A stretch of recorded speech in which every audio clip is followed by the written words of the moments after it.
अस्सलाम वालेकुम जी। आज हम एक्सरसाइज के शॉर्ट क्वेश्चन डिस्कस करेंगे, लेकिन उससे पहले एक ये छोटा सा टॉपिक रह गया था चैप्टर के बीच में से। अनसर्टेनिटी जो प्रिंसिपल हमने पढ़ा था चैप्टर नंबर 19 का जो लास्ट टॉपिक था, जिसमें हाइजेनबर्ग ने एक्सप्लेन किया था कि आप एक इलेक्ट्रॉन की जो पोजीशन है और मोमेंटम है वो साइमल्टेनियसली विद परफेक्ट एक्यूरेसी के साथ मुहैया नहीं कर सकते, उसके अंदर अनसर्टेनिटी रहेगी, जो कि उन्होंने यूँ मैथमेटिकली एक्सप्लेन किया था। Delta P into delta X greater equal H over 2 pi. तो एच बार हमने लिखा था P delta P into delta X into H bar. तो अनसर्टेनिटी प्रिंसिपल ये एक्सप्लेन करता है कि इलेक्ट्रॉन जो है ना वो न्यूक्लियस के अंदर एग्जिस्ट नहीं कर सकता, लेकिन एटम के अंदर जो है ना वो एग्जिस्ट कर सकता है। तो यहाँ पर हम वेरीफाई करेंगे इस चीज़ को। तो देखें, सबसे पहले तो electron is not present inside the nucleus, nucleus के अंदर नहीं हो सकता। अब न्यूक्लियस का साइज़ जो है वो 10⁻⁻14 है, डेल्टा एक्स यानी कि जो है। तो न्यूक्लियस अगर यानी सपोज कर लें 1 मिनट के लिए कि इलेक्ट्रॉन उसके अंदर अगर होगा भी, तो विद इन न्यूक्लियस वो 10⁻⁻14 उसकी मेजरमेंट के अंदर अनसर्टेनिटी होगी। तो डेल्टा एक्स आ गया 10⁻⁻14, और यहाँ पर हम वी फाइंड करेंगे उसकी। तो पहले उसने पी फाइंड किया, बाद में वी फाइंड किया, तो आप डायरेक्ट भी कर सकते हैं।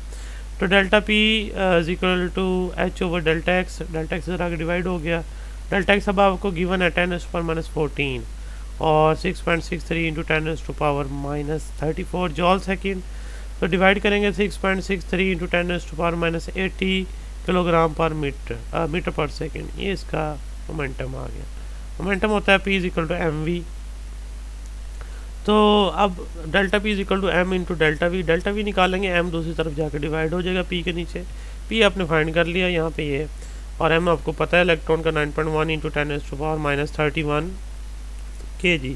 डिवाइड करें आंसर उसका, देखें 7.3 इंटू 10⁻10 मीटर पर सेकेंड।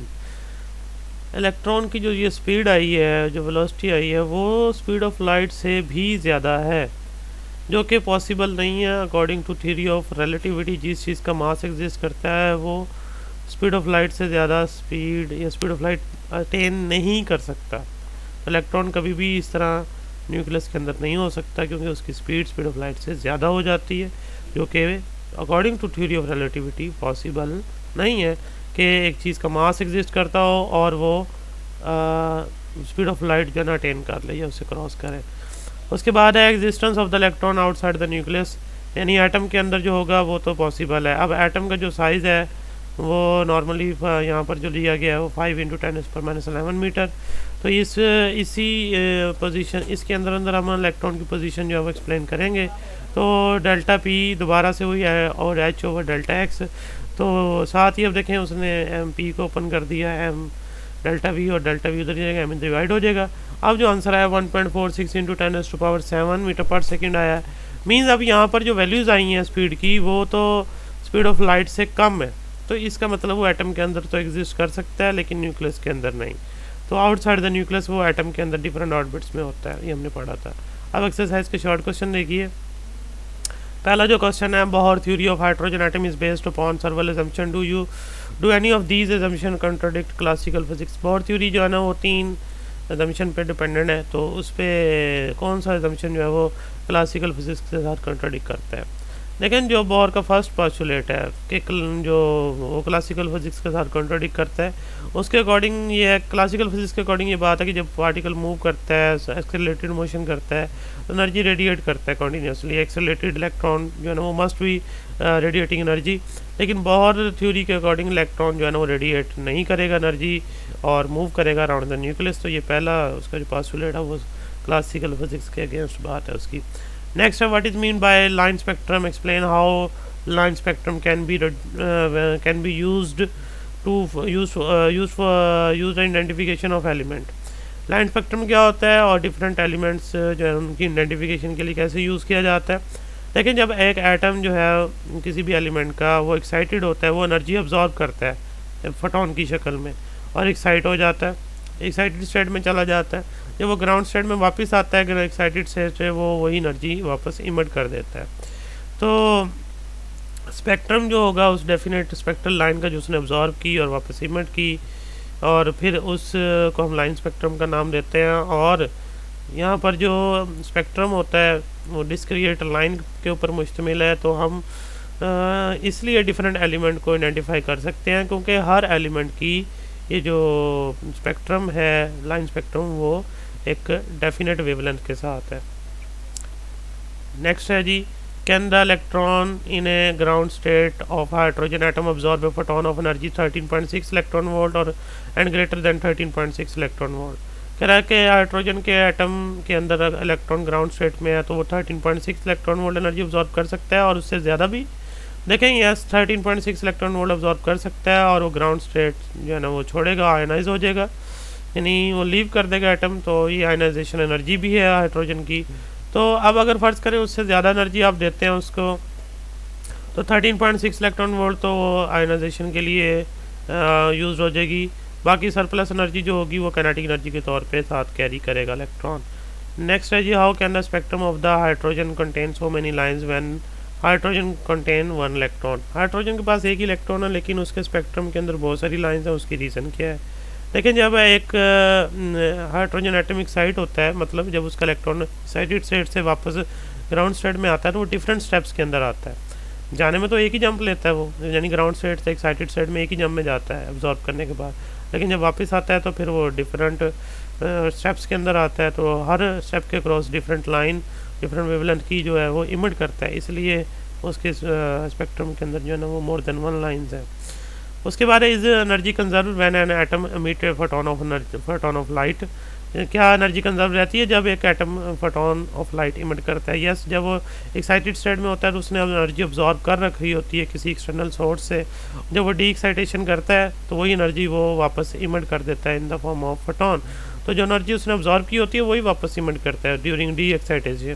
तो इस तरह एनर्जी जो अब्जॉर्ब की वो इमिट कर दी, तो जो एनर्जी कंजर्वेशन है वो यहाँ पे वैलिड है।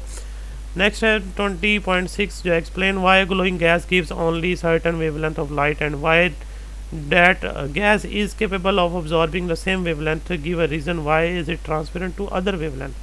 कह रहे हैं कि एक्सप्लेन करें कि जो ग्लोइंग गैस है वो स्पेसिफिक वेवलेंथ ही लाइट की अब्जॉर्ब करती है और वापस इमिट करती है, और फिर बाकियों के लिए वो ट्रांसपेरेंट है, उसकी रीज़न बताएं। लेकिन ग्लोइंग गैस जो होगी वो सर्टन वेवलेंथ इसलिए अब्जॉर्ब करेगी क्योंकि उसके एटम्स जिन दो एनर्जी स्टेट्स के दरमियान ट्रांजिशन कर सकते हैं, उतनी डिफरेंस अगर एनर्जी का होगा इंसिडेंट लाइट का, डेफिनेटली वो अब्जॉर्ब करेगी, और वापस इमिट भी उसने उतना ही करना है जितना दो एनर्जी स्टेट्स के दरमियान डिफरेंस है जहाँ इलेक्ट्रॉन मूव करेगा।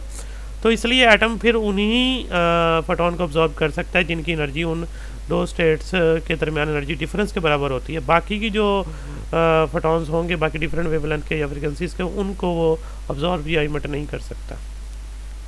What do you mean by when we say that atom is excited? जब हम कहते हैं एटम एक्साइटेड, इसका क्या मतलब होता है? When electron jumps from lower energy level to higher energy level by providing some energy, atom is said to be excited. यानी कि आप जब उसके इलेक्ट्रॉन को एनर्जी प्रोवाइड करते हैं और वो अपनी ग्राउंड स्टेट में ना हो तो वो एटम जो होता है उसे हम एक्साइटेड एटम कहते हैं, तो एक्साइटेड स्टेट में होता है वो। अब अदर नेक्स्ट 28.8 जो है, can X rays be reflected diffract and polarise just like any other wave? Yes, X rays electromagnetic waves हैं और वो डायफ्रैक्ट होती हैं, रिफ्लेक्ट होती हैं, रिफ्रैक्ट होती हैं, लेकिन पोलराइज भी होती हैं, लेकिन अंडर सूटेबल कंडीशन। और यहाँ पर ऑर्डिनरी लाइट की तरह नहीं है कि वो यानी कि उनकी कंडीशन डिफरेंट है, लेकिन ये बहुत ज़्यादा छोटी वेवलेंथ की वेव्स हैं, इस वजह से ये डायफ्रैक्शन जैसे शो करती हैं एक्स रेज डिफरेंट क्रिस्टल से या ग्रिटिंग से, जो आपने फर्स्ट ईयर में चैप्टर 9 में पढ़ा भी था, एक्स रेज डायफ्रैक्शन। नेक्स्ट है G 20.9 what are the advantages of laser over ordinary light? Laser जो है ना उसके बहुत सारे एडवांटेजेस हैं, यहाँ कुछ लिखे गए। मोनोक्रोमेटिक, एक तो सिंगल वेवलेंथ के साथ कोई एक कलर होगा उसका। उसके बाद ये है कि फेस कोहेरेंस होगा जो ऑर्डिनरी लाइट के अंदर नहीं होता। यूनि डायरेक्शनल होते हैं जबकि ऑर्डिनरी लाइट हर डायरेक्शन में फैलती है। मच मोर इंटेंस होती है then ordinary light. Explain why laser action could not occur without population inversion between atomic level? देखिए, पॉपुलेशन इन्वर्जन अगर एटम्स का होगा तो ही लेज़र एक्शन पॉसिबल है। उसकी रीज़न ये है कि ज़्यादातर एटम्स की तादाद अगर ग्राउंड स्टेट में ही मौजूद होगी तो डेफिनेटली आने वाले जो फोटॉन्स हैं वो अब्जॉर्ब हो जाएंगे बजाय स्टिमुलेटेड एमिशन होने के। तो लेज़र जो है ना वो स्टिमुलेटेड एमिशन से प्रोड्यूस होगी। तो जब तक सब ज़्यादा इलेक्ट्रॉन की तादाद, ज़्यादा एटम की तादाद ग्राउंड स्टेट में मौजूद, एक्साइटेड स्टेट में मौजूद नहीं होगी, तब तक पॉपुलेशन इन्वर्जन अटेन नहीं होगा, और पॉपुलेशन इन्वर्जन अटेन नहीं होगा तो आने वाले जो फोटोन हैं वो अब्जॉर्ब होंगे बजाय एक स्टिमुलेटेड एमिशन से इंटेंस बीम प्रोड्यूस हो। तो इसलिए ज़्यादातर एटम्स को जो है ना वो एक्साइटेड स्टेट में रखने के लिए हम मेटल स्टेबल स्टेट का भी इस्तेमाल करते हैं, जिससे वहाँ उनका रुकने का टाइम जो है ना वो ज़्यादा है as compare to excited state. तो फिर मज़ीद जो फोटोन होते हैं वो अब्जॉर्ब नहीं होते, बल्कि वो intense beam of light produce करते हैं बाय स्टिमुलेटेड एमिशन, और एटम डी एक्साइट होता है।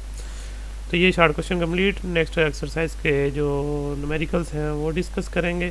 फिर लास्ट चैप्टर है आपका न्यूक्लियर फिजिक्स, वो डिफरेंट स्टोरी है, वो डिस्कस करेंगे। अल्लाह हाफिज़।